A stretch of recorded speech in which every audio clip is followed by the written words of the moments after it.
प्यारे बच्चों, आज हम पढ़ेंगे कक्षा 8वीं का जो पाठ 12 है सुदामा चरित, और उसका भाग 1 पढ़ेंगे। तो उसके जो कवि है सुदामा चरित के श्री नरोत्तम दास। सुदामा चरित, चरित मतलब चरित्र। अब सुदामा नाम आपने सुना होगा। अब हम इसके पीछे की जो कहानी है पहले उसको बताते हैं, तभी हम कविता के साथ अच्छे से जुड़ पाएंगे। सुदामा और श्री कृष्ण बचपन में अच्छे दोस्त थे, जैसे आपके भी अपनी कक्षा में या अपने आस पड़ोस में मित्र रहते हैं। तो उन दोनों में अच्छी दोस्ती थी। बाद में जब बड़े होते हैं तो श्री कृष्ण द्वारिका के राजा बन जाते हैं और सुदामा गरीब रहते हैं। अब सुदामा की भी शादी हो जाती है और उनकी पत्नी उनसे बार बार कहती है कि आप अपने मित्र की इतनी बातें मुझे बताते रहते हो श्री कृष्ण की, के बचपन में हम बड़े अच्छे मित्र रहे हैं। कहते वो द्वारिका के राजा है और आप इतने गरीब हो, आप उनके पास जाते क्यों नहीं हो, कुछ उनसे मदद मांग लो। परंतु सुदामा उनके पास जाने से हिचकिचाते हैं। वो ये भी कहते हैं कि अगर मैं उनके पास जाता हूँ इतने दिनों के बाद जब मैं अपने मित्र से मिलूंगा तो कहते मेरे पास उनके देने के लिए भी मेरे पास कुछ नहीं है, तो मैं उनके लिए क्या लेके जाऊंगा उपहार स्वरूप में। तो ये सब बातें सुदामा को परेशान करती है। एक दिन उनकी पत्नी, सुदामा की पत्नी जबरदस्ती उन्हें श्री कृष्ण के महल की ओर धकेल देती है, यानी कि वहां जाने के लिए उन्हें कहती है कि आप जाओ और वहां पर जाकर अपनी गरीबी के बारे में बताओ और आपके मित्र जो बचपन के रहे हैं श्री कृष्ण, वो जरूर आपकी मदद करेंगे।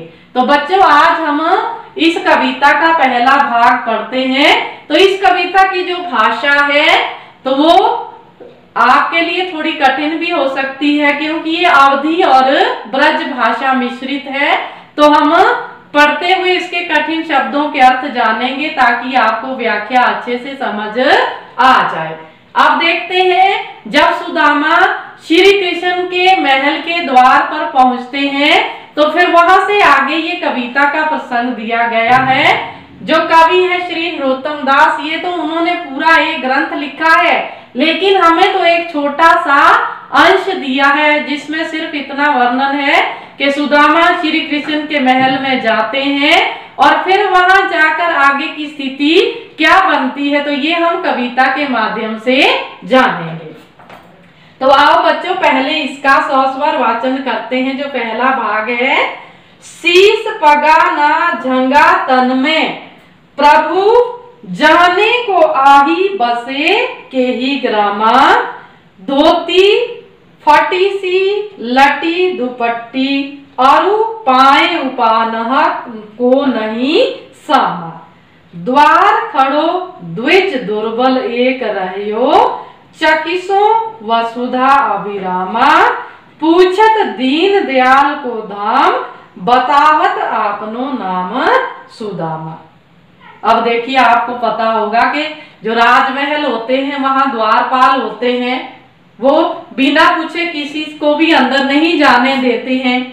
अब दरवाजे तक तो सुदामा पहुंच गए, लेकिन उनकी इस तरह की स्थिति देखकर वो उन्हें अंदर नहीं जाने दे रहे हैं। उसी बात का यहाँ पे वर्णन है। अब द्वारपाल जो है उस बारे में श्री कृष्ण को बताते हैं कि आपके दरवाजे पर कौन खड़ा है और उसकी क्या स्थिति है। अब वो क्या यहाँ पे किस तरह से वर्णन कर रहे हैं, देखो, शीश पगाना जंगा तन में, शीश यानी कि सिर, पगा यानी कि पगड़ी, जंगा यानी कि कुर्ता या कपड़े, तन यानी कि शरीर, प्रभु जाने को आही बसे के ही ग्रामा, आही मतलब आकर, बसे मतलब रहना। अब इसका देखते हैं कि द्वारपाल श्री कृष्ण के पास जाते हैं और कहते हैं कि हे प्रभु, दरवाजे पर एक ऐसा व्यक्ति खड़ा है जिसके सिर पर ना तो पगड़ी है और ना ही शरीर में उसके कपड़े हैं, और कहते पता नहीं वह कौन से गांव में रहता है और वह कहां से आया है। ग्रामा मतलब ग्राम से बना है, गांव से, कौन से गांव से आया है। धोती फटी सी लटी दुपट्टी अरु पाए उपानह को नहीं सामा। धोती, धोती तो समझते हो, दुपट्टी यानी कि दुपट्टा, उपानह यानी कि जूता। अब कहते जो धोती है उसकी, जो उसने कंधे पर ले रखी है वह, और दुपट्टा है वो भी फटी हुई स्थिति में है, उसकी स्थिति भी अच्छी नहीं है। लटी हुई मतलब एक तरह से लटक रही है, वह भी अच्छी स्थिति में नहीं है। चाहे उनकी धोती है चाहे दुपट्टा है, उन दोनों कपड़ों की स्थिति कहते अच्छी नहीं है। अरु, अरु मतलब और, अरु और। पाए मतलब पांव, उपानह हमने लिखा जूता, और पांव में जूते नाम की कोई चीज नहीं है। अर्थात जो व्यक्ति दरवाजे पर खड़ा है उसके पांव भी नंगे हैं। द्वार खड़ो द्विज दुर्बल एक। अब द्वार तो समझ गए होंगे, दरवाजा दुर्बल होता है, कमजोर, द्विज होता है ब्राह्मण। रहो चकिसो वसुधा अभिरामा, चकिसो चकित रहना, वसुधा धरती, अभिरामा अभिराम से बना है सुंदर। कहते दरवाजे पर एक कमजोर ब्राह्मण खड़ा है और वह यहाँ की धरती, यहाँ की जो सुंदर धरती है उसको देखकर हैरान हो गया है। यहाँ की मतलब द्वारिका की, जिसके राजा श्री कृष्ण है। इस धरती को देखकर वह हैरान हो गया है, इतनी सुंदर धरती को देखकर। पूछत दीन दयाल को दाम बतावत आपनो नाम सुदामा। कहते वो हमसे गरीबों पर जो दया करने वाले हैं, दीन दयाल अर्थात गरीबों पर दया करने वाले, तो यहाँ किसको कहा गया है? श्री कृष्ण को। उनका कहते महल पूछ रहे हैं और साथ में अपना नाम बतावत आपनो नाम सुदामा।